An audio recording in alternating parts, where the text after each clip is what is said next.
This week on the Backtable Podcast. Sí, yo creo que en esta etapa más madura de mi profesión, yo comparo la isquemia crítica que de una u otra manera compromete la extremidad, comparable con muchos cánceres.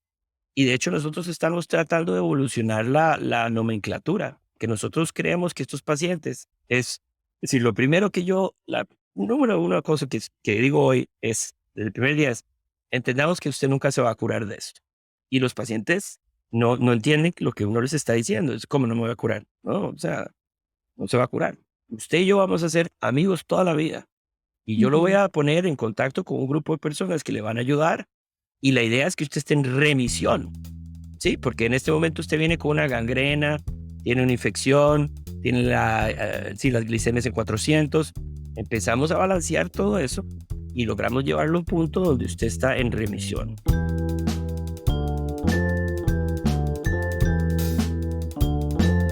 Hola amigos y colegas, bienvenidos a Backtable en español, un podcast diseñado para hablar de todas las cosas endovasculares y mínimamente invasivas.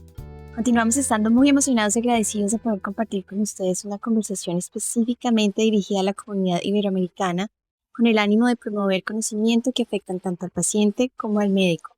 En estos podcasts cubrimos todo tipo de temas relacionados con el cuidado de salud en la comunidad iberoamericana, tratamientos endovasculares disponibles a nuestros pacientes e inclusive oportunidades profesionales para intervencionistas a nivel global.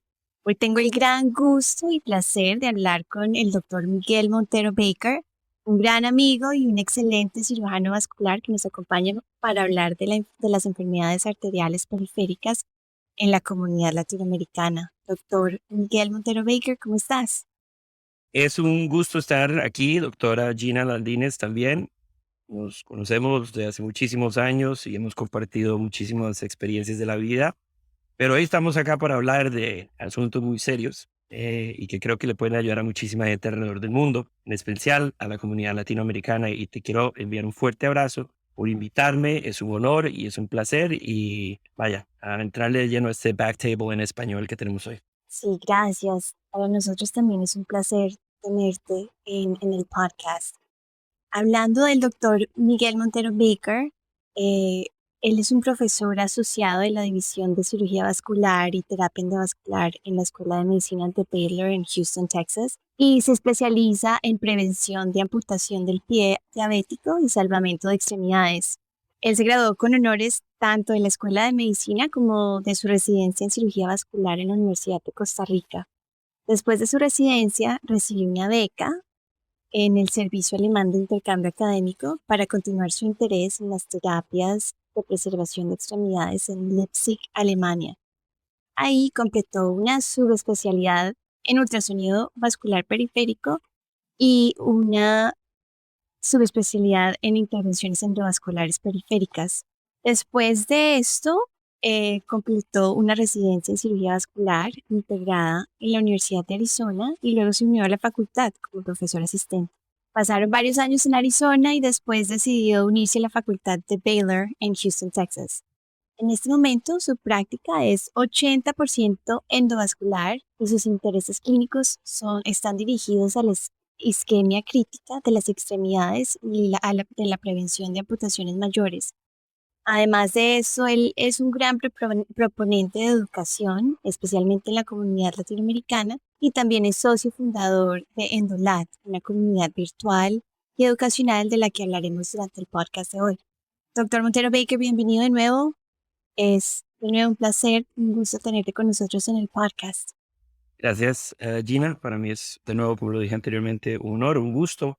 Y vamos, platiquemos sobre el pie neuroisquémico y el salvamento, extremidad y preservación de la motilidad e independencia de los pacientes.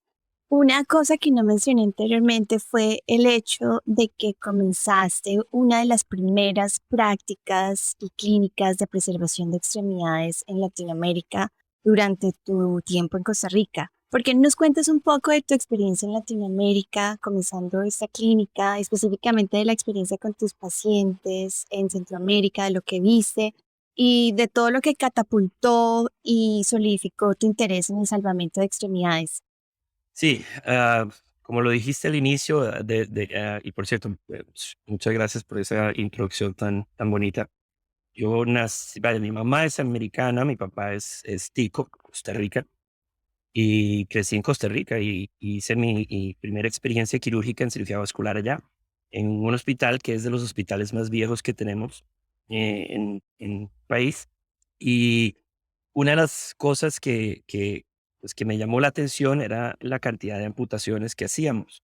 Me recuerdo incluso que hasta teníamos de una u otra manera una, como un hint de rogatorio, si quieres ponerlo así, de que era el servicio que andaba cortando piernas. Ortopedia no quería ni siquiera tratar a estos pacientes. Y sentí que había una necesidad importante, ¿no? Yo vengo de una familia de médicos y además de una familia en donde mi papá utiliza una silla de ruedas, tuvo una lesión medular cuando era muy joven y entiendo con esa perspectiva la importancia de lo que es la vida independiente de los pacientes. Y cuando tuve esta experiencia, fue una experiencia que me marcó mucho y me llevó a decir, no, hay que hacer algo diferente. Y claro, los bypasses funcionan y ayudan, pero hay muchos pacientes en los cuales las posibilidades de bypass eran menos y pues había algo más. Y claro, pues estábamos iniciando la experiencia con terapia endovascular. En Costa Rica ya había bastante gente que había, eh, vaya, creado un camino. No puedo decir que yo soy la única persona, pero sí existía un nicho importante en el salvamento tal vez más extremo. Y me acuerdo buscando cursos en todo lado del mundo. Estuve en TCT allá en el 2004 y para mí fue como la explosión cerebral cuando me di cuenta que podías poner una guía por debajo de la rodilla, en las tibiales o a veces hasta en el pie y que podías hacer una angioplastía de las arterias tibiales. Eso con muchísimos años de estar haciendo cirugía vascular en Costa Rica, nunca lo había visto. Y pues me fui corriendo detrás del tipo que había dado la presentación y era un alemán así muy estoico. Y sabes como lo difícil que es hablarle a los faculties, ¿verdad? En esas cosas porque están tan busy que salen corriendo. Pues entonces me di a la tarea de perseguirlo y lo detuve y le dije, el señor se llamaba Dirk Scheiner. Y le dije, Dirk, bueno, le dije, doctor, que estoy impresionado, quiero entrenar con usted. Y él me dijo, ¿usted sabe dónde es Leipzig? Y le digo, en Alemania. Y me dice, ¿sabe a dónde? Y yo no tengo la menor idea, pero le averiguó hoy en la noche. Y me dicen, me dijo, mira, Miguel, hagamos un trato. Estoy poniendo este meeting together, que es un meeting que se llama Link. Probablemente lo has escuchado. Tal vez uno de los más grandes al día de hoy, pero en ese momento era su incepción. Dijo, vete para Alemania y hablamos. Y esa noche le llamé a mi papá y le digo, papi, necesito plata. Necesito que me compre un tiquete para irme a Alemania porque tenemos que ir a entrenar allá. Y es el mejor lugar del mundo. Y había muchísimas cosas antes de la FDA, ¿no? Aquí la FDA, a veces hay un lag de hasta 10 años. Eso está cambiando ahora, pero antes en esa época había un lag importante. Y ahí fue como hice el esfuerzo de buscar lo que habías nombrado, el DAAD. Y el DAAD es un sistema muy interesante en donde el gobierno alemán te da una beca completa, haces un entrenamiento específico en algo, pero viene aunado a un proyecto de retribución, es decir, nacional. O sea, el incentivo obviamente es políticas exteriores para Alemania. Y entonces, pues había una necesidad, había un nicho, y bueno, se presentó la posibilidad de ir allá a Alemania y estuvimos varios años y ya luego me regresé a Costa Rica. Súper. Y en tus comienzos, by the way, qué historia tan interesante de por sí, pero en tus comienzos, ¿qué notaste en Costa Rica? ¿Cuál era la necesidad en ese momento en Costa Rica? ¿Llegaste con todo ese conocimiento y cómo comenzaste desde cero? Vaya, eso es complejo. Vamos a ver. De la manera en que ese sistema del DAD funciona es que te aceptan un proyecto. Entonces yo veía la necesidad clínica que te decía, ¿no? Estábamos haciendo muchas amputaciones mayores. Había hasta un fenómeno psicológico negativo hacia el paciente. Ay, viene otro paciente con isquemia crítica, un pie diabético. Y allá lo dejaban olvidados varios servicios clínicos. Y pues una necesidad personal de superación. Y entonces el DAD te hace hacer un proyecto. Entonces, ¿cómo presentarte un proyecto? Y pues el proyecto mío era crear una clínica de salvamento o de preservación de la extremidad en un país del tercer mundo. Y cuando terminé, fueron casi 3 años en Alemania, 3 años de los años más lindos de mi vida y de los años más difíciles de mi vida también, porque encima de eso, pues trabajaba como loco, o sea, pasábamos los alemanes. Si tú crees que los gringos trabajan fuerte, imagínate los alemanes, trabajamos 12, 14 horas seguidas, hacemos 30 casos por día y encima tenía 6 meses que no veías el sol. Y entonces, pues, ¿cómo hacer de todo eso algo para regresar a Costa Rica y crearlo? Entonces, el proyecto era ese, ¿no? Era regresar a Costa Rica. Y entonces viene la experiencia, el desafío de crear una de estas primeras clínicas. Y entendamos que hoy por hoy, si fuera a Costa Rica, hacerlo de nuevo lo haría totalmente diferente, ¿ah? Porque hoy tengo ya una experiencia y un bagaje muy diferente que yo diría, siempre digo yo de Alemania salí muy buen técnico. O sea, yo podía poner wires en cualquier lugar y podía hacer cualquier procedimiento, pero yo creo que el paso a través de la Universidad de Arizona y los años, las canitas que ya todos tenemos, son los que me han construido, desarrollado un buen médico. Y en el momento no existían estos planos arquitectónicos que te decían cómo crear un multidisciplinary care team, ¿no? O sea, eso no existía en el Claro. momento. Estábamos todos como dabbling. De hecho, en Estados Unidos estaba la incepción también de los programas de Toe and Flow, que Toe, el dedo y el flujo, ¿no? Toe and Flow. Y estamos pues empezando todo, pero bueno, fue un gran desafío. Te puedo obviamente contar más en detalle de cómo la construimos. No sé si es el Sí, sí, objetivo. hablemos de eso de pronto en un minuto. Quiero regresar al tema de los pacientes y este contraste que comenzaste a mencionar entre Latinoamérica y Estados Unidos y tu crecimiento y todo lo que has vivido en todas tus experiencias. ¿Por qué no hablamos específicamente de los pacientes? Cuéntanos un poco de los contrastes, si hay algunos, que has visto de los pacientes vasculares y la enfermedad como tal en Latinoamérica versus lo que has visto aquí en Estados Unidos. Honestamente, las similitudes generales son bastante parecidas, ¿ah? O sea, el contexto demográfico es un fenómeno geopolítico muy interesante porque en Estados Unidos tú tienes una comunidad latina gigante que vive de la misma manera que viven las comunidades latinoamericanas de América Latina propia. Y por supuesto, tienes un porcentaje menor de una comunidad latina que tiene es decir, que genera un capital económico mayor, que es, por supuesto, en comparación con quienes ganan menos, es muy pequeña. Y cuando uno hace un análisis científico de estas personas, los estilos de vida no cambian mucho. Por supuesto, hacen un poquito más en Estados Unidos que lo que hacen en México haciendo lo mismo, ¿no? O sea, un jardinero en México ganará, es decir, pesetas, mientras un jardinero en Estados Unidos se puede ganar la vida, pero por supuesto, en comparación con lo que tal vez otros latinos en Estados Unidos vivimos, no es la misma realidad en ese contexto, ¿no? Entonces, hay un grupo muy interesante liderado por el doctor Fox, Fawkes, y él hace el análisis en América y termina dividiendo América en América de income alto y América de income bajo. No es realmente algo geopolítico, o sea, no es Estados Unidos, Costa Rica, porque también tenés en todos estos centros, a ver, una de las personas con más plata en el mundo vive en México, Carlos Slim, ¿no? Entonces, tenés una discrepancia sociológica e interesantísima que no realmente no lleva un contexto nacionalista, lleva un contexto económico.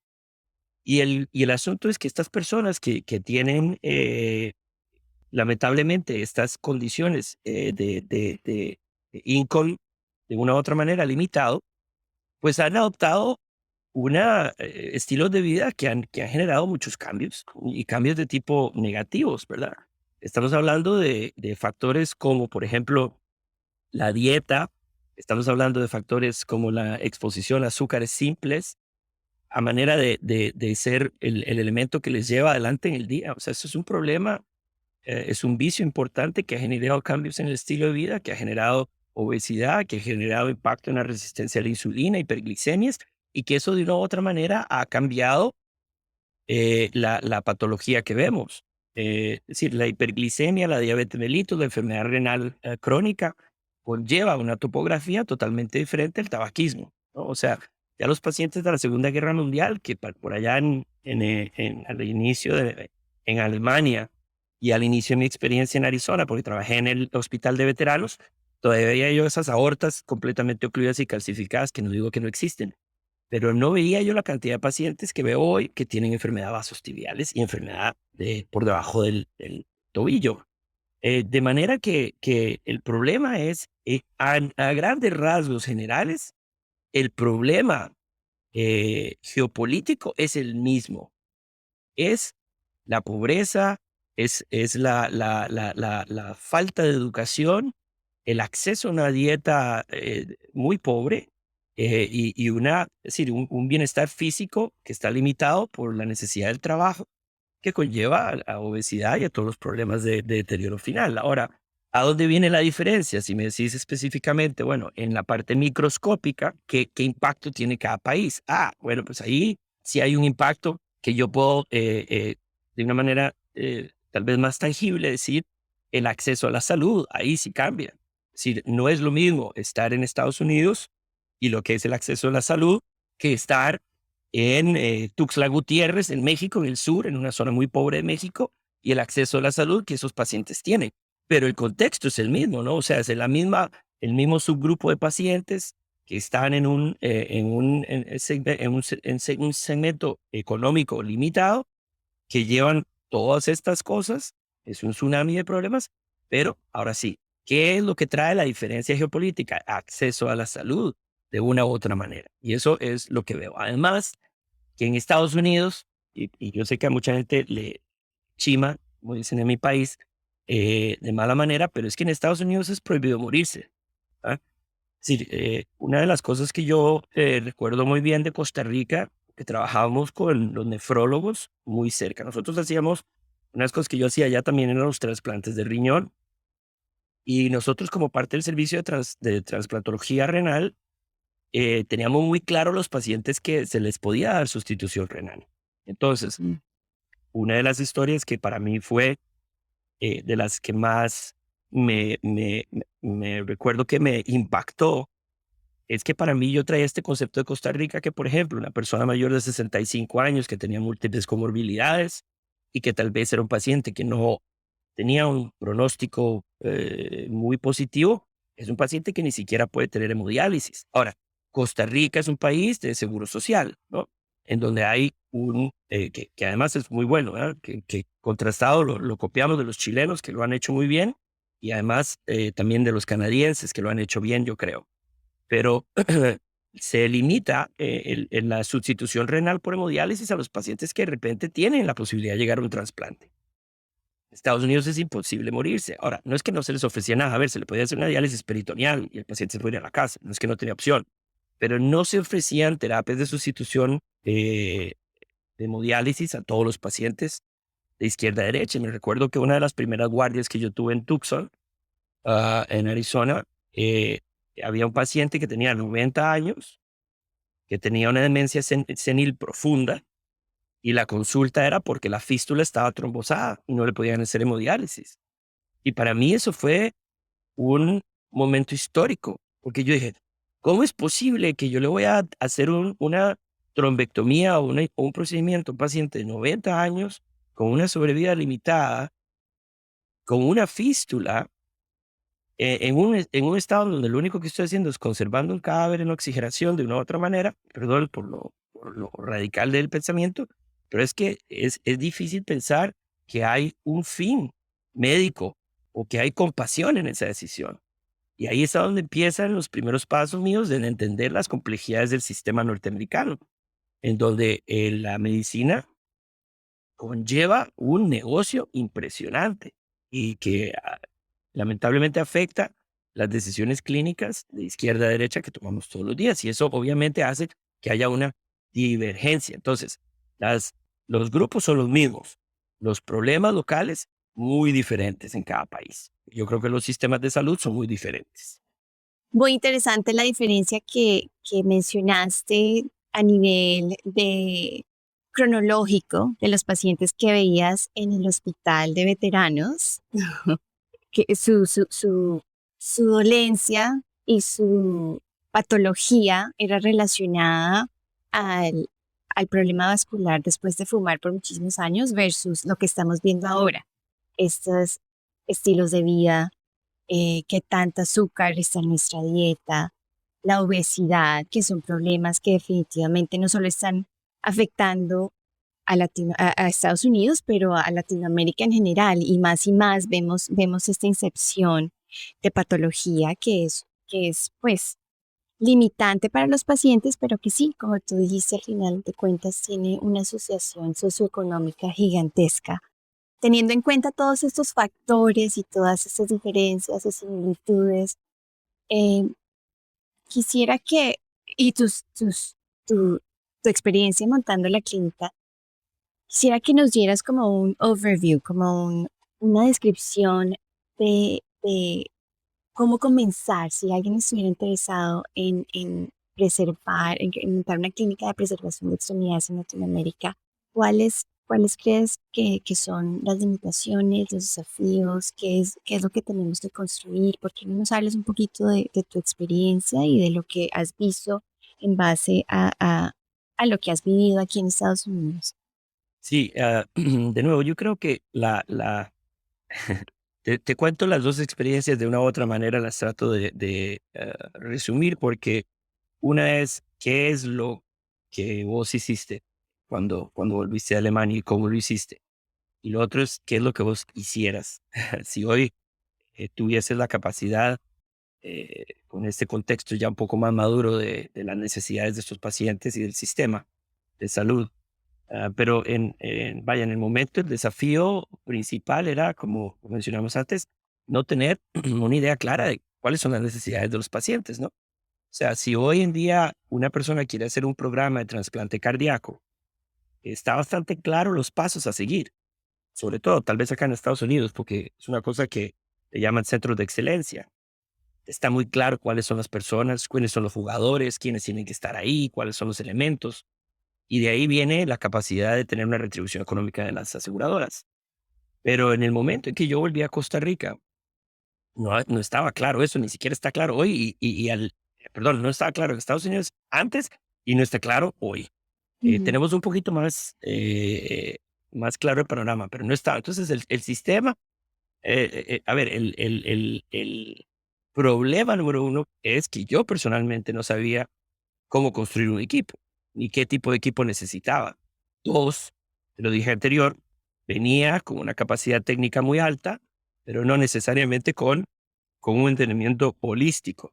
Pero aún así teníamos el apoyo institucional y un apoyo de liderazgo en el Hospital San Juan de Dios, que era el hospital que me había visto nacer, muy importante. El Hospital San Juan de Dios es uno de los hospitales más viejos, está en el centro de la capital, es un hospital que tenía una capacidad grandísima, maneja trauma vascular también bastante, y ellos me daban el apoyo. Uno de mis profesores era el doctor Morelli, que era el jefe de servicio, y él, como siempre, había una relación de amor y odio, pero siempre finalmente era una relación de donde él sabía que podíamos hacer cosas grandes trabajando juntos, y pues la idea era construir ese equipo. Entonces, los elementos que pusimos en ese momento juntos era en la clínica de heridas del Hospital San Juan de Dios, que en su momento estaba liderada por el doctor Jiménez, tipazo. Eh, y el servicio de medicina interna, que en San Juan de Dios era un servicio muy fuerte, y el servicio de cirugía vascular. Además que teníamos el apoyo institucional y económico para lograr traer los elementos técnicos. Pero una cosa que fue muy limitante era que no tenía productos. Entonces me di cuenta también rápido que en América Latina había un vacío de acceso a los productos. O sea, yo venía al lugar donde había de todo y ahora estaba trabajando con las uñas, ¿no? Eh, no tenía ni siquiera ultrasonido para acceso, había que hacer guau. acceso a puro pulso. O sea, cosas básicas que hoy ni siquiera podría imaginar yo hacer. lo hicimos. Y entender que había una necesidad de educar y de crear un equipo. Entonces también en su momento me enfoqué mucho en tratar de ayudar a algunos de los residentes que venían detrás mío a irse. Y entonces yo había hecho algunas conexiones en Alemania, por allá catapultamos a uno de los amigos, en Italia se catapultó otra persona, en España estuvo otra persona. No les digo que fue todo un fenómeno mío, pero sin duda habíamos iniciado un antes y un después. Que hoy en Costa Rica la mayoría han salido, han ido a buscar especialidades y pues se han traído el sistema de salud para arriba. Súper. Y la dificultad de los casos era diferente, ¿no? La dificultad de los casos tal vez eran casos muy básicos, casos que hoy yo no veo qué hacer porque pues me he hecho un nicho de complejidad alta. Pero allá eran casos que como digo yo en América Latina ponemos un proyecto que se llama una guía, un introductor y un balón. Y si yo tengo esas tres cosas, podemos salvar piernas, izquierda y derecha. Y ese kit puede costar $100, ¿sí?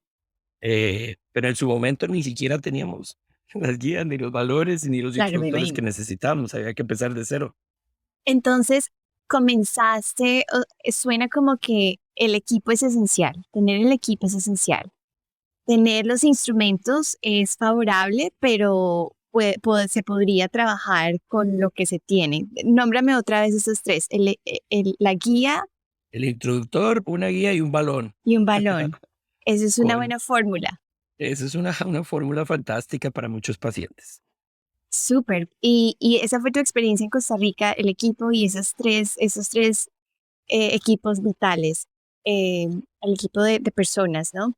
Y aquí, si quisiéramos comenzar, si alguien está escuchando este podcast y quisiera comenzar su propia clínica de preservación de extremidades y tiene un enfoque en esto, ¿qué otros jugadores? Mencionaste algunos jugadores, medicina interna, cirugía vascular, obviamente. Háblanos de los jugadores, o sea, ya sabiendo lo que sabes, ¿qué es importante? ¿Cuáles son las personas y las subespecialidades que son parte de este juego? Claro, eso se une de una u otra manera a lo que decía antes, ¿no? Que Miguel Montero hoy, si pudiera viajar en el tiempo, haría el equipo tal vez de una manera un poco más holística. Eh, yo he entendido muchísimo más la importancia longitudinal de lo que estos pacientes necesitan. O sea, la fisioplastía es un único elemento de un grupo de cosas que tienen que suceder en la preservación de la extremidad.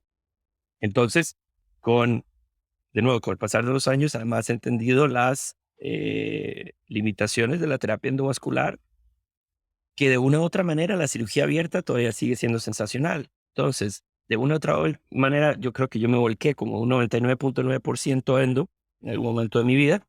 Y ahora más bien la balanza está cayendo en donde es como dijiste 80, yo diría sí, 80, un 70 endo, pero todavía la cirugía abierta para el cirujano vascular es importantísima. Pero de nuevo, la revascularización es un punto, un elemento puntual en una línea del tiempo larga que es muy específica. Es decir, nosotros hacemos lo que tenemos que hacer en 4 horas, pero estos pacientes a veces duran 6 meses curando sus heridas. Entonces hay que entender que el elemento de solo el manejo de una herida o la revascularización no son todo. Porque finalmente, ¿cuál es el objetivo? Preservación de la extremidad. ¿Con cuál objetivo? No para que se le vea lindo las chancletas. Es para que el paciente pueda caminar, que el paciente tenga la capacidad de tener una vida independiente. Y a veces ni siquiera caminar, ¿no? Entender que a veces el paciente que tiene una extremidad única es la única manera que hacen un pivote para poder agarrar algo y servirse un vaso de agua. Es la única cosa que les separa de la cama y de la silla de ruedas o de la silla de ruedas y del baño para sus necesidades personales. Entonces, una pierna puede ser un pivote súper importante, que también he escuchado esa concepción, no, ya no tiene pierna, corten la otra, por Dios. El fenómeno de vida, el concepto de vida independiente es muy importante en esto. Entonces, todo el flow hay que agregarle el go. O sea, hay que hacer que estos pacientes logren esa independencia. Además, creo que es increíblemente importante el manejo del estrato, o sea, la condición clínica del paciente en relación a nutrición, en relación a dónde están las glicemias. Eso está muy claro, las glicemias. El paciente que está descompensado, que no está con tratamiento de insulina, nunca vas a lograr hacer una amputación que lleve a nada O sea, las heridas quirúrgicas se destruyen, las amputaciones menores no andan bien, y entender el elemento de la red de apoyo social que tiene el paciente, que es una de las grandes cosas que no valoramos en la comunidad latinoamericana, que sucede también acá, que es decir, acá yo veo, y me da mucha tristeza, que vienen pacientes que son norteamericanos y está el papá ya de 70, 80 años y viene con una ambulancia, lo trae la gente de IMS para una curación, nunca sabes quién es la familia, con costos están involucrados en el manejo del paciente, pero te puedes asegurar que el día que operas a un paciente latino, hay 7 hermanos y hermanas afuera con 16 sobrinos esperándote para que les digas cómo fue el asunto, que es muy importante, porque entonces viene la parte de educación familiar y entender, que entiendan lo que es el concepto. Además, entonces, de nuevo, nutrición, medicina interna, glicemia, manejo, apoyo social, apoyo psicológico, y rehabilitación, fisiatría, ¿no? Que es un elemento además increíblemente importante en todo esto. Es decir, yo creo que en esta etapa más madura de mi profesión, yo comparo la isquemia crítica que de una u otra manera compromete la extremidad, comparable con muchos cánceres. Y de hecho nosotros estamos tratando de evolucionar la nomenclatura, porque nosotros creemos que estos pacientes es decir, lo primero que yo, una cosa que digo hoy es, desde el primer día es, entendamos que usted nunca se va a curar de esto. Y los pacientes no entienden lo que uno les está diciendo. Es como no me voy a curar. No, o sea, no se va a curar. Usted y yo vamos a ser amigos toda la vida. Y yo lo voy Ujú. a poner en contacto con un grupo de personas que le van a ayudar. Y la idea es que usted esté en remisión. Sí, porque en este momento usted viene con una gangrena, tiene una infección, tiene sí, las glicemias en 400. Empezamos a balancear todo eso y logramos llevarlo a un punto donde usted está en remisión. ¿Para qué es importante para la remisión? Todo esto que estamos diciendo, la educación, la nutrición y encima cosas tan básicas como los zapatos. Es que no te imaginas los inventos que los pacientes se hacen. Cortan las tenis Reebok, les ponen esparadrapos. Nadie tiene el concepto de lo que es la prevención de una úlcera por fricción, que es lo que lleva al problema. Entonces, en este espacio hay muchísimo por todavía hacer, y la esperanza es que haya tiempo todavía en la vida nuestra y en las que los que siguen para que podamos entender cómo crear estos equipos y que se les limite a los pacientes ir a cualquier esquina, porque esos pacientes el problema es que se pierden en los sistemas. Todo el mundo hace un poquito, la gente no se habla, la gente no se comunica, y los especialistas lamentablemente terminamos dando, yo creo que una pobre atención médica por ese problema, porque es un problema realmente logístico muy complicado de mantener a todo este grupo de pacientes en este medio de remisión con tantos especialistas teniendo que coaccionar. Me encanta esto que acabas de decir, me parece súper importante y pues como médica es, es definitivamente cambia mi perspectiva y se trata relacionado especialmente con eso, la perspectiva. Wow, acabas de mencionar algo súper interesante y es la perspectiva que tú le das al paciente en la primera cita de que esto no es algo que se va a curar inmediatamente. Y es algo que como doctora a veces también nosotros pensamos que hay una cura, o sea, vamos a tratar este, este, esta extremidad con una oclusión crónica y vamos a abrir la arteria, pero esto va muchísimo más allá de esto. O sea, esto, me encanta eso que estás mencionando, de este approach, de este método holístico. Me Pero parece además, súper importante. acordate que a ver, todo lo que nosotros hacemos endovascular también crea una cascada inflamatoria que lleva a la Absolutamente. hiperplasia intimal, ¿verdad? Y a pesar de que tenemos stents de elusión de drogas y balones con drogas y todo este desarrollo, que sí, y además que en América Latina también hay muchos centros que lo tienen, no creas que es que están allá aislados, aislados del mundo, pero al fin y al cabo nada dura para siempre, los bypasses no duran para siempre, la terapia endovascular no dura para siempre, pero lo importante es proporcionar esa curva de oxigenación que lleve al paciente a llegar al punto de remisión y luego no importa porque lo puedes ver en la clínica y dicen, mira, el bypass está ocluido, duró 2, 3 años, o el stent está ocluido, pero el paciente está asintomático, la herida quirúrgica de la amputación transmetatarsiana está sana, el paciente tiene un índice de tobillo-brazo de 0.6 y está feliz. ¿Para qué le vas a abrir el stent? Sí, no hay ningún sentido, ¿no? ¿O para qué le vas a hacer otro bypass? No hay ningún. Entonces, hay que alejarse de la lesionología y entender el contexto de que lo único que hacemos es intervenir en ciertos momentos longitudinales en donde el paciente necesita un poquito más de oxígeno, pero que al final lo nuestro es un blip en la historia de un paciente que tiene que llevar a el entendimiento de que esto lo va a acompañar toda su vida. Él nunca va a dejar de ser diabético. Bueno, a ver si le hacen un Absolutamente. trasplante de riñón y de páncreas, tal vez. Pero en general estos pacientes son crónicos, son pacientes que nunca se van a curar. Es decir, no es como que le quitas una vesícula y el día siguiente se va y ya el problema solucionado, ¿no? Es un contexto muy diferente. Y si uno le da esa expectativa clara al paciente, te aseguro que el rapport, la conexión que vas a hacer con tus pacientes va a ser totalmente diferente, porque ellos ya van a entender, ok, esto es como el internista, que lo voy a ver toda la vida, que las glucosas, ¿por qué? Sí, porque sí, que nunca lo vamos a curar, la enfermedad arterial periférica no se va, pero sí es importante entender cuándo hacerlo y cuándo no hacerlo. Eso sí es muy importante. Claro que sí, y recalcar las necesidades que el paciente va a tener más allá de la intervención que nosotros le hagamos. Y una pregunta que sí tengo es, ¿qué tan frecuentemente ves un paciente, más o menos después de tus intervenciones, longitudinalmente, por cuántos años, meses lo sigues viendo? Años.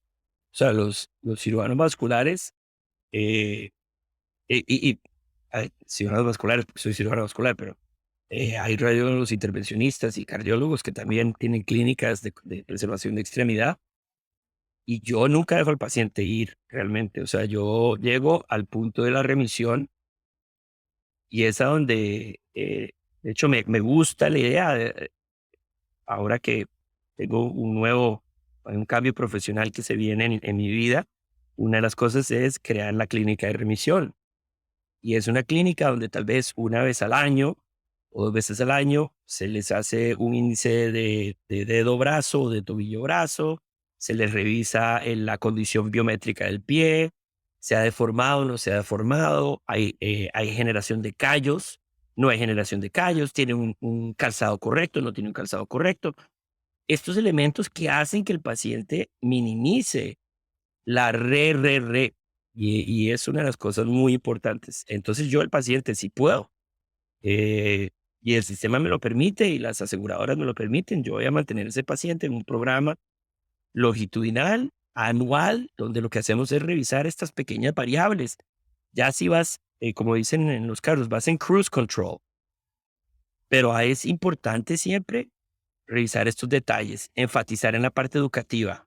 Y vaya, ahora tenemos de todo para poder darles ese contexto educativo, pero eso yo creo que va a ser muy importante, ¿no? Crear esa red de pacientes, red de apoyo, involucrarlos, que hagan el entendimiento, que cambien las dinámicas en la casa, que cambien la dieta, que hagan todos estos ajustes.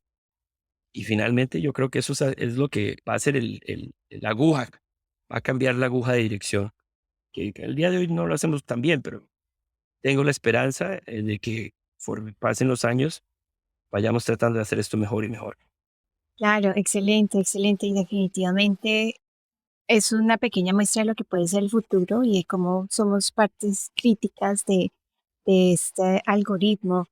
Am, Hablaste un poquito de retos, mencionaste compañías de seguro, etcétera. ¿Por qué no hablamos un poco de los retos creando este tipo de práctica de preservación de extremidad? Porque no me cuentas un poco de los retos que en el día a día de hoy, alguien queriendo comenzar una clínica está expuesto. Sí, dividámoslo en retos, desde el punto de vista de los médicos, retos desde el punto de vista de los pacientes y retos desde el punto de vista, institucionales. Desde el punto de vista de los médicos es entender eso que ese momento que acabas de tener, que me dijiste hace poco, que dijiste, vaya, eso es algo que tal vez no lo había visto desde esta perspectiva. Es importante. el poder hacer que todos los que estamos queriendo ayudar a estos pacientes entendamos la necesidad de tener ese servicio longitudinal es muy importante. La necesidad de hacer ese equipo es muy importante. Desde el punto de vista del paciente, educación, punto. Es el entendimiento de que es una enfermedad crónica, que es una enfermedad que no se va a ir, que es una enfermedad que viene a la merced de una u otra manera de sus decisiones personales y que tiene que ir tratando de cambiar como una entidad. Agreguémosle otro nivel desde el punto de vista político, o sea, ¿qué tienen que hacer los políticos de nuestros países? Bueno, entender que si lo único que hacemos es tratar al paciente que cae en servicio de urgencias con un problema neuroisquémico que no tiene manejo longitudinal, estamos nada más botando plata, porque la atención primaria, y lo ha dicho la Organización Mundial de la Salud muchísimas veces, y mi papá, que de nuevo es como un héroe para mí, trabajó en países del desarrollo y lo en materia de discapacidad en países subdesarrollados. Pero lo número uno es promoción de la salud, es Ujú. prevención, es entender que tienen que hacer inversiones para que no tengan que luego pagar un montón de stents. Si usted hace promoción de la salud en su comunidad, en su país, va a generar un cambio que hace que haya menos intervenciones de tipo agudas. O sea, el sistema de salud, lamentablemente, en el que vivimos ahora es muy de asistencia aguda y no de promoción de la salud. Y eso es importantísimo. Y por supuesto la parte educativa. Ahora, ya más específico, yo creo que en América Latina habrá detalles de accesos a salud que tienen que ver muchísimo con los países y cada país pues tiene sus retos específicos y luego cada subdivisión geopolítica en los países. En América Latina me he dado cuenta que también tienen sus diferencias. Ya no es lo mismo tener una isquemia crítica en Guadalajara que tener una isquemia crítica en sí, de Chiapas, que tener una isquemia crítica en Tegucigalpa, que tener una isquemia crítica en, en Guanacaste o en Nosara, en Costa Rica, ¿no? O sea, es que el acceso a la salud varía de una manera muy importante dependiendo de dónde están estos pacientes. Y ahí será el tratar de encontrar a esos soldados sin ánimo de usar la milicia como una comparación positiva, pero esos soldados de salud, que son los que van a ir a penetrar estas sociedades y a empezar ese proceso de cambio. Necesitamos gente que sea, que lleven la batuta, que vengan, que conozcan, que aprendan estos blueprints, estos mapas arquitectónicos de una otra manera para ir creando ese cambio poblacional en cada una de sus poblaciones. Y solo así vamos a lograrlo, porque ni Gina ni Miguel tienen la capacidad humana de poder ir y cambiar un área. Hoy lo que estamos haciendo es un granito y estoy muy feliz de que lo estamos haciendo juntos. Y ojalá que esto lo escuche muchísima gente y ojalá que sea una inspiración para ellos, porque tenemos que tener una multitud de personas que entiendan el problema y que entiendan las soluciones para poder ir haciendo un pequeño cambio sobre un problema que ya llevamos años de estar cargando. Sí, claro que sí. Y creo que aquí en Estados Unidos se ha comenzado a nivel multidisciplinario, que es sensacional. Mencionaste soldados, pero en este problema, en inglés les decimos Chronic Limb Ischemia Fighters, CLI Fighters. Hablaste de soldados, pero es la misma idea, ¿no? Luchadores, sí. Sí, total, de pelea, porque es una batalla crítica. ¿Cómo crees que como médicos podemos instituir educación? Creo que una de las soluciones que estás, a la que aludes bastante es la necesidad de educar. Hablaste de que necesitamos un apoyo político, necesitamos un apoyo privado. eh, Como médicos, ¿qué podemos hacer? ¿Cómo educamos? Ah, mira, te puedo educar de todas maneras. Yo me acuerdo en Costa Rica, yo me montaba en una avioneta y viajaba en una Cessna que cada día era como había que persinarse si íbamos a llegar o no. Y nos íbamos a la punta del sur de Costa Rica, donde había una población de muy bajos recursos económicos, y nos íbamos a las iglesias, nos metíamos en las iglesias y hablábamos con la gente, y los traíamos y les hacíamos índices de tobillo en el brazo, les veíamos sus patologías vasculares y es eso, ¿no? De verdad, hay que buscar esos luchadores que están con el espíritu de luchar, no por un día, pero tal vez por muchos años, en tratar de hacer ese cambio. Y eso viene también de la educación de esas personas. Ahora, el detalle es cómo identificar, inspirar y educar a los luchadores, que eso sí es importante, ¿no? De nada nos sirve mandar una fuerza de hormigas que necesitan a la hormiga mamá para trabajar, ¿no? O sea, estos son mentes independientes, brillantes, que están en las montañas del Perú o que están en las tierras del fuego, y que en cada uno de esos lugares tienen que ejercer el conocimiento con la malicia indígena de entender lo que cada región, subregión requiere para generar. Entonces, la cosa es tratar de llegarle a la mayor cantidad de personas. Y, y en el tema de educar a estos luchadores, yo sé que eres partidario y promueves la idea bastante. Sé que a nivel educacional tienes todo un network. ¿Por qué no nos hablas un poco de las intervenciones que has tomado tú como educador? Eh, Háblanos un poco, si está bien, hablemos de Endolad, el esfuerzo que has tenido, que ha sido pues muy positivo. Cuéntanos de Endolad del impacto que ha tenido.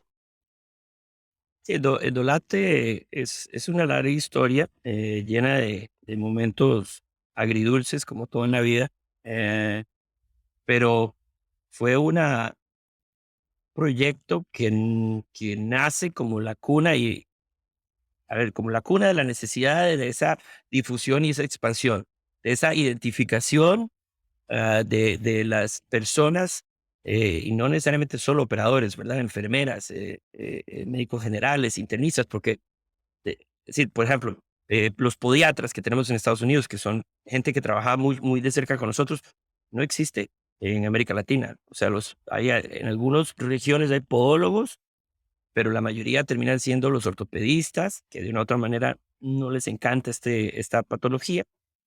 A veces son cirujanos generales. Entonces, había que de una u otra manera tratar de buscar un manto que lograra organizar a todas las personas, que lograra traer el beneficio de una educación y además que lograra identificar la importancia de la difusión que ya trae el Internet. A ver, yo no sé ni siquiera qué generación soy, de los nombres de las generaciones. Creo que soy generación Z o algo así. Es como antes de los millennials. Pero bueno, yo nací en la era donde cuando yo estaba en el colegio, vino el Internet por primera vez. Me acuerdo el dial-up internet que había que esperarse hasta que y te conectabas a un internet súper lento. Pero ignorar la evolución de lo que eso ha sido e ignorar el vehículo de transmisión que eso era pues ponerse en una isla y estar solo. Entonces, Endolat, que lo que quiere decir es Horizontes Endovasculares de Latinoamérica, nace de la necesidad de una región, de algo que yo logré identificar cuando volví de Alemania, que estaba escasa de recursos académicos de aprendizaje. Ahora, muchísimos otras buenas organizaciones que sigo yo apoyando al día de hoy, como CELA, por ejemplo, Cirujanos Endovasculares de Latinoamérica, entre otros, Asociación Colombiana de Radiología, Sociedad de Angiología de México. No hay que dejar de lado el que ha habido muchísimos otros grupos tratando de hacer esto, pero traíamos la idea, entre otros grupos, entre otros fundadores de la idea Endolat, de lo que era importante ese manto de que no había diferencias de especialidades, no había, que no teníamos que ser solo los angiólogos o los cirujanos o los radiólogos, sino que ya que esta enfermedad requiere este manejo de una manera holística, teníamos que hacer algún programa que lograra llegar a todo el mundo, porque no puedes escoger, ¿no? O sea, tal vez en Tampico, una ciudad pequeña en el noreste de México, hay un cirujano vascular fenomenal que hace intervenciones. pero tal vez en alguna parte de Buenos Aires por ahí que será el cardiólogo intervencionista. Entonces, teníamos que hablar todos de tú a tú, crear una plataforma de respeto y que no tuviera un impacto político, para que no cambiara, porque uno de los problemas que tenían las sociedades científicas en América Latina, y que creo que lo tienen también las sociedades en el mundo, es que cada vez que cambia el liderazgo, cambia un poco los proyectos. Pero cuando vos tenés un grupo independiente que tiene el mismo curul, de una u otra manera, filosófico, el proyecto avanza en una dirección muy controlada. Y así fue como empezamos a hacerlo. Ahora empezó como un meeting, ¿no?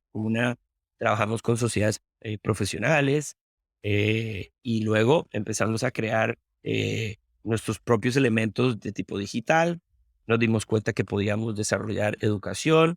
Las empresas empezaron a entender lo que podíamos nosotros brindar y finalmente todo es sin fines de lucro, ¿no? O sea, al día de hoy te puedo asegurar que Endolat no ha creado una ganancia económica importante y si algo es que yo creo que he perdido muchísimo dinero, pero la verdad es que es una inversión y una inversión para mi pueblo, para mi gente, para el mundo y seguirá haciéndolo, ¿no? Y al día de hoy ahora, pues obviamente se ha desarrollado en una plataforma digital muy interesante. Estamos tratando de crear los líderes del futuro. Tenemos un proyecto, por ejemplo, que se llama Fellows Academy, que tenemos todos los meses. Ellos presentan sus casos, les damos tips and tricks de cómo hacer una presentación mejor. Igual a ellos, con eso les damos becas. Por supuesto, el COVID ha sido un poco difícil para generar algunos de los proyectos, pero no tengo la menor idea que vamos a volver al punto donde podríamos ser catalíticos en lograr que estas personas puedan salir, que puedan lograr más educación, pero por el momento les estamos llevando la educación, porque en este momento no importa en qué lugar del mundo estés, de una u otra manera hay internet. Y este fenómeno del acceso a las redes sociales, a la información digital, va a seguir creciendo y va a estar en todo lado del mundo. En el momento en que pongan satélites, ya ahí sí ni siquiera tenemos que tener repetidoras. Así que, vaya, nos montamos sobre un fenómeno que era una bola de nieve y al día de hoy, pues, la verdad es que el niño que en un momento fue un sueño, se ha convertido en una plataforma de educación muy respetable, yo creo. Logramos la colaboración de mucha gente. Y una de las cosas más lindas, hay dos cosas muy lindas. Es que el que antes teníamos que andar correteando a las compañías para que nos apoyaran. Ujú. Y hoy por hoy nos buscan. Eso es muy lindo, porque ya nos damos cuenta que hemos logrado un valor. Pero otra cosa muy linda es el reconocimiento de reuniones y grupos internacionales de mucho peso que nos han abierto las puertas para colaboraciones. Hemos hecho trabajo con el Leipzig Interventional Course. Hay una reunión súper importante para cirugía vascular que se llama el BIF Symposium, que es en Nueva York. Acabamos de venir de hacer una reunión en Dolat, en VIF, que fue una invitación de ellos. Y así, una innumerable eh, porcentaje de experiencias muy bonitas de reconocimiento profesional, donde hemos visto que el esfuerzo se ha capitalizado. Y seguiremos adelante. Y lo importante es que no se trata de que sea Miguel Montero, no se trata de que sea el otro fundador, es buscar la gente que va a seguir reverberando. Es más, si yo me pudiera salir, me salgo hoy.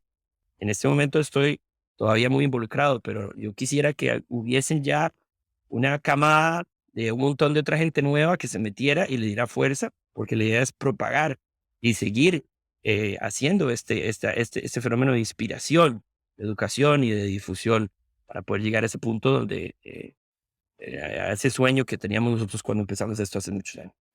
Claro, y es una iniciativa muy interesante para los que están escuchando en el podcast. El, el link es Endolad, H como horizontes y luego endovasculares de Latinoamérica, Endolad, comenzando por H. Creo que endolad.com Así es es, donde ese es. te puedes entrar, inscribir y cada mes hay una cantidad de información para los que estén interesados en las enfermedades arteriales em, periféricas, hay todo tipo de casos, de presentaciones eh, y en realidad intercambio de ideas en español y en inglés y es fascinante. y trata Eh, exactamente de lo que estamos haciendo acá, sí promover, es, exacto. promover movimiento de ideas, Pero mira de qué que todo el mundo tenga interesante que acceso. te voy a hacer un screenshot y te lo mando más tarde porque me dio mucha risa. Eh, me, me, me llamó un amigo que es cirujano vascular acá en Houston y me dice, mira, tengo esta paciente, porque es interesante, claro, todo empezó salvamento de extremidad, pero pues el dólar ahí crecido, ya al punto que hemos tenido que dividir, ahora tenemos como submarcas, ¿no? O sea, Endolat Veins, Endolat Diabetic Foot, Endolat Fellows Academy, y se han hecho Ujú, estos diferentes extractos de estructura educacional. Pero me puso un mensaje y me puso algo como, mira, tengo esta paciente que tiene un nutcracker y ujú, tiene además un síndrome de congestión pélvica y le han dado ascitis eh, idiopáticas y nadie sabe que, y yo no sé, pues tiene un nutcracker, pero yo no sé si eso es una razón. Y yo le dije, mira, no es necesariamente algo que yo haga muchísimo, pero si me mandas el estudio, se lo voy a mandar a algunos de mis amigos en el sur. Y entonces me puso Brownsville, o sea, aquí en el sur de Texas. ujú. Y le puse, no en Brownsville, estoy hablando en Colombia, o sea, le estoy hablando de Colombia y me dice, súper al sur, me dice, y le dije, sí, claro, y me dice, ¿y how come? No, o sea, ¿por qué? Y le digo, bueno, porque en muchas de estas cosas que hemos logrado aprender del intercambio del mundo es que Colombia es un nicho gigante de intervenciones de congestión pélvica, algo que para mí era algo que yo no sabía. Y probablemente lo hemos analizado en diferentes grupos de discusión. Tiene que ver un poco tal vez con la ideología, con la capacidad de acceso a no tener algunos tabúes sociales o yo qué sé. Y las mujeres pues consultan más con algunos tal vez síntomas infrecuentes. Y entonces hay una casuística interesantísima. Entonces yo tengo uno, dos o tres muy buenos amigos que son súper excelentes en su área que hacen decir, 500 embolizaciones en un año. Entonces, por supuesto, ¿para quién le voy a decir yo? Voy a llamar a un tipo que escribió el artículo porque yo sé que no hace nada. No, yo voy a llamar al tipo que yo sé que hace esto todos los días porque le va a ayudar. Entonces, hay un fenómeno global que ya supersede el Endolat, que es la capacidad de verdad de poder aprender de la persona que está haciendo más en el mundo. Es una de las cosas más lindas que hemos logrado cosechar y Claro, cultivar. claro, claro, fascinante. Y pues qué bueno, te aplaudo en tu esfuerzo académico y global. Gracias. Am, pues de nuevo, gracias por querer venir aquí y contarnos un poco de tu historia y para dónde vas. Eso es súper importante para nosotros. Para concluir y para cerrar, me gustaría que nos dijeras, que nos hablaras un poquito de las posibilidades y de los consejos que le darías a alguien escuchando el podcast, así sea médico o estudiante o enfermero, que quieran ser parte de este tren de preservación de extremidades. ¿Qué les dirías? Mira, le diría lo mismo que le digo a muchas de las personas con las que trabajo en varios proyectos, es somos latinoamericanos y no somos menos que nadie, tenemos el mismo cerebro, tenemos por ahí un corazón gigante y un espíritu de batalla muy grande. El cielo es el límite, ¿no? Finalmente, y el techo se lo pone uno mismo. Entonces, busca lo que querás, hacer lo que querás. eh, el único limitante finalmente por supuesto, hay limitantes políticas o geopolíticas y demás, pero esas son cosas que hay que seguir batallando, no las podemos arreglar en un día, pero si hay un espíritu de educación, si hay un espíritu de promoción, independiente de que no pueda salir, por ejemplo, de Cuba, que es un país que a veces nos llama mucho, quiero doctor hacer, quiero salir, quiero ser mejor. Y vaya, es un problema político difícil. Yo no puedo nada más abrir las puertas de Cuba y traerme a un médico que tiene todo el espíritu, pero vaya, el DOLAT puede llegar a Cuba y la internet está en Cuba y podemos hacer muchas cosas muy bonitas. Así que lo que le diría a todos es, échenle para adelante. Hay todavía muchísimo trabajo por hacer, que va a seguir y continuar en el mundo una vez que la doctora Landines y yo ya seamos parte del mar. y de las moléculas del mundo, pero hay mucho trabajo por hacer. Y ojalá que este podcast les, de una u otra manera, les haya cambiado algunos puntos de vista, les haya dado tal vez una perspectiva nueva y más importante que todo, que les haya sido una inspiración. Uno de los quotes más bonitos que conozco, me lo decía mi papá, es de un filósofo que se llama Bertolt Brecht, y decía, hay hombres que luchan un día y son buenos, y hay hombres que luchan muchos años y son mejores. Pero hay quienes luchan toda la vida y esos son los imprescindibles. Y esa es la nota con la que quiero dejarles. Luchen toda la vida, alcancen sus sueños, que finalmente es muy bonito volver a ver atrás y entender que lo que uno deja es un legado y que la inmortalidad está de acuerdo de los demás, las buenas acciones. Gracias, Gina. Te agradezco mucho la Excelente. oportunidad. Gracias, Miguel. Gracias pues, por ese closing remark. Está espectacular. Te agradecemos mucho estar con nosotros y ojalá que puedas estar con nosotros de nuevo. Un placer. Sería un gusto. Un abrazo, que estén muy bien. Bye bye. Thank you so much for listening. If you haven't already, make sure to subscribe, rate the podcast 5 stars, and share with a friend. If you have any questions or comments, direct message us at @_Backtable on Instagram, Twitter, or LinkedIn. Backtable is produced and hosted by myself, Aaron Fritz, and co-hosts Chris Beck, Sabine Dond, Michael Barraza, Brian Hartley. Our audio team lead is Kieran Gannon, with support from Caleb Hodson. and Ness Smith-Savadoff. Design and digital marketing led by Brian Schmitz, with support from Zubi Syed, Article and transcript support by Taylor Robinson, and Delaney Aguilar. Social media and PR by Ann Dang, And newsletter by Lauren Fang. Intro and extra music is Ripperoo by Skeptic Moon. Find us on Spotify or at local live music venues in New Orleans, Louisiana. Thanks again for listening, and see you next week.